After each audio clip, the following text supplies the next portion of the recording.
Hey, Palace Theater, Saturday night. Comedian Nikki Glaser is going to be there. You can get tickets kappa.com. Nikki, how's it going? Hello, Nikki. Hi, guys. I'm good. Thanks so much for talking to me. Where are you at this morning? Now, you're going to be here Saturday night. Where are you at right now? I live in St. Louis, so I'm at my apartment in St. Louis. I'm literally minutes away from getting on a call with my therapist and my boyfriend to decide if we stay together or not. Oh. So I just want to say that is how important Columbus is to me, and for this show and for people to come out, is that I decided to fit in a call with you guys because I love you, and I'm so grateful. But my set on Saturday night, is it Saturday night? Yeah. Saturday night. Is going to be wild if this call goes, whichever way it goes. We've been together for 10 years. 10 years? Where are you leaning, though? What's your gut? Off and on. So, yeah, we'll be off soon, I guess. Okay, so what do you? Okay, so you're thinking dumping them? No, it's not a dump. It's going to be like a mutual thing, like a divorce. Well, we just recently it feels like a divorce. We've been together that long. Well, we just recently, and by the way, if anyone, I hope no one in Columbus knows my boyfriend. He would not be happy with me talking this candidly, but I think my mom wasn't free to talk about it before my session, so you guys are going to be my therapy. Pre-therapy. Yeah, we both been. Hey, yes. we've been in it. We're experts. You guys have been divorced? No, therapy. Oh, therapy. Oh, good. Oh, good for you. Yeah, that's I thought I was well versed in it too, but yeah, couples therapy. We're reaching that point. We recently went to a wedding, and when you witness a wedding with your partner and you are watching their love unfold in front of you, and you both feel like, oh, we've never felt this way. This is something different than we've ever had. Oh boy. So I had that moment, and during the speech where we were all tearing up and I'm having this moment of realization, I felt his hand on my leg, and I was like, oh, wait a second. He's making a motion for connection. And then I realized he was wiping spaghetti sauce onto my napkin. And so I was like, oh, never mind. He was just grabbing my leg to wipe marinara on me. So there's moments like that. But no, we've been together a really long time. And I think that's, I struggle with monogamy and with doing things forever. And, it's hard. But I will say, if this goes down, the show on Saturday is going to be freaking wild because, there's just things inside me that I haven't been able to say because I've been in a relationship, And he gets paranoid about stuff you say on stage? No, if you're with a partner, you just don't want to, if you're, let's say, as an artist, if you're struggling with your relationship, you don't want to talk about in your art the struggle until it's over. Taylor Swift can't put out the breakup album until after the breakup. But even if she's going through it while she's writing it, she's got to, if she's sharing the songs with her partner, she's got to be like, oh, these are old ex-boyfriends. I'm just having some feelings come up from past ones, So it just frees you up when you're finally out of the relationship to talk openly about the struggles you've been going through because, as an artist, you can't say to your partner, this is how I feel about you right now. Now watch me tell 1,000 people.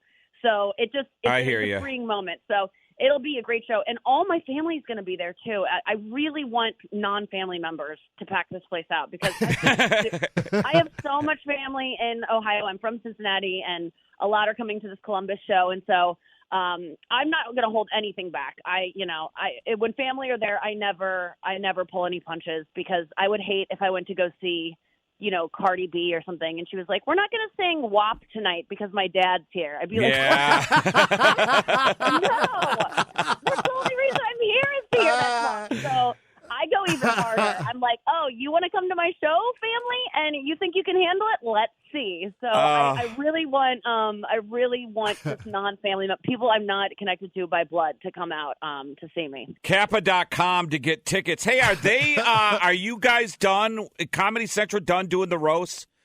Comedy Central, I think, isn't doing them, but I think Netflix is picking up that torch and is going to carry it on. And so I think they've announced the roast of Tom Brady coming up, and I can't say if I'm involved or not at this point. But, yeah, I love roasts, and that's that's my favorite thing to do. Talk about getting some anger out. Oh, right. You're great at them, though. You're fantastic at them. Thank you. It's really an interesting skill that I didn't know I had until I first attempted it, and then You get to be the worst version of yourself. Think about, like, there's really no space where you can talk and say the worst thoughts that you have about someone, unless you're like, in the confines of your own home, talking with friends or like your partner. You really have no space, especially on a stage, where you can say horrible things. It's really, really fun. And I love doing them, but the flip side is you have to have jokes said about you, and you forget that until you get up there and someone says you look like Larry Bird, and then you a crowd of people laugh, and you go, oh, I guess I got to look into that a little bit. I'll make an appointment with my med spa when I get home. How is the podcast going? You still doing your podcast?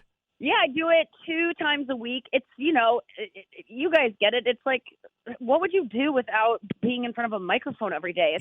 It's therapeutic, and like you just need it, and it's so fun, and I just get to be myself. It's like a diary entry every day, and it's called the Nikki Glaser podcast twice a week, and it's just, I do it out of my apartment. I think I'm going to move it out of my apartment, though, because it's starting to just all blend together. I'm starting to cry on it and stuff. It's getting too intimate. I still have like sleep lines on my face for most of the episodes. Like, I need to go get a studio so I feel a little bit more professional, because I really, the line between what I say and what I shouldn't say is just so blurred at this point. And that's one of the beauties of my maybe slightly spectrum-y brain, is that I don't have a filter, and people will go, why would you say that? And I go, I don't know why you wouldn't, but I love podcasting. It's so fun, and it's just something to do, especially as someone in this business where your work comes and goes. Like, podcasting is just a way to stay consistent. It's a way to, quote unquote, get on stage every night and just be in front of a microphone. So to get those 10,000 hours, let me ask you this. Given your success, you've done quite a bit. You've done TV. You're Hollywood in a sense. When you watch the Academy Awards like we all did Sunday, do you feel you're a part of that, and therefore you can't really be honest with maybe your opinions about what you're seeing?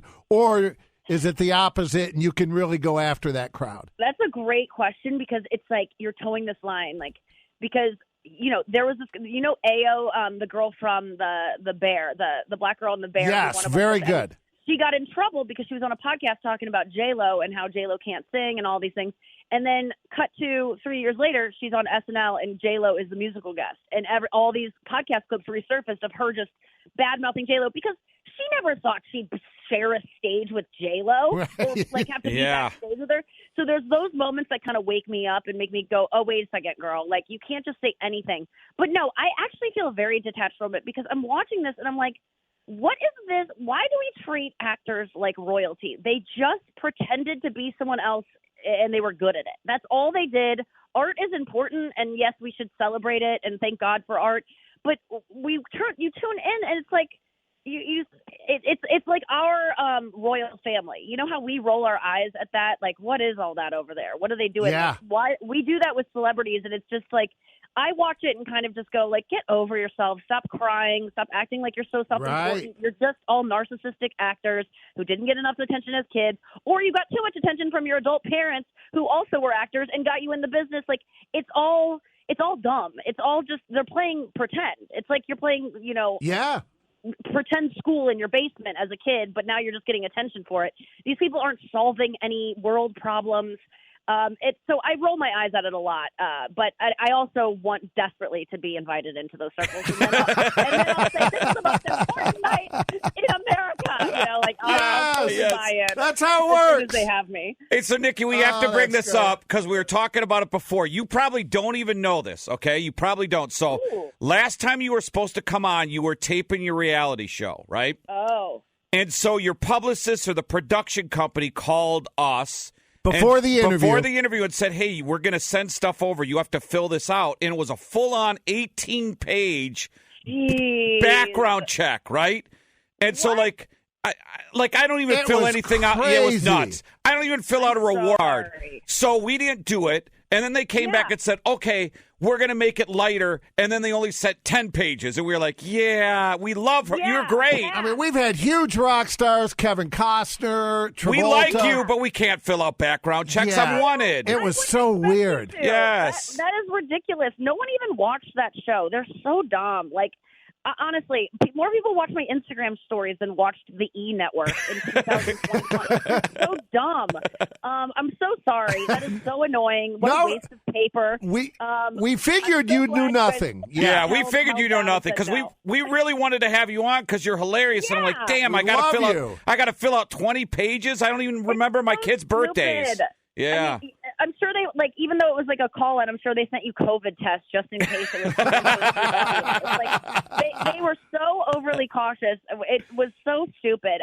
TV is really dumb. I don't know if you've noticed. Like, just they're all so self-important. It's all taken way too seriously, and it's just TV. And it's I have to remind myself that all the time because you just show business. They just make it. They make you just think this is all you have, and that's really why I moved back to the Midwest, where I'm from. I was living in LA and New York for years and years, and I moved back because during COVID, I just moved back because I was like, the business is on pause. And then when I was back here, I was like, oh, no one in St. Louis cares about Hollywood, and that is the right take to have. Like, yes, we enjoy what they put out, but we don't put anyone on a pedestal. So when I'm here, I don't feel like this. I don't feel like I'm better than anyone else. I don't feel like because of what I do, I'm more important. Like, it humbles you because I think everyone in Hollywood needs a little humbling. It's ridiculous. St. Louis, that's what? Greg Warren, Kathleen Madigan. You got a good crew.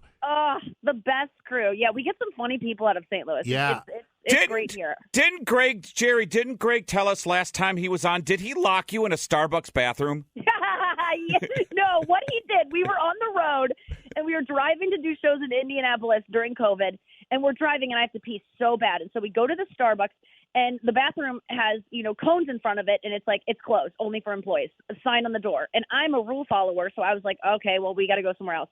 Greg just walks through them, goes to the bathroom, walks out, and I'm like, how did you do that? And he's like, well, they're busy. They're not going to notice, and the door's open. They don't care.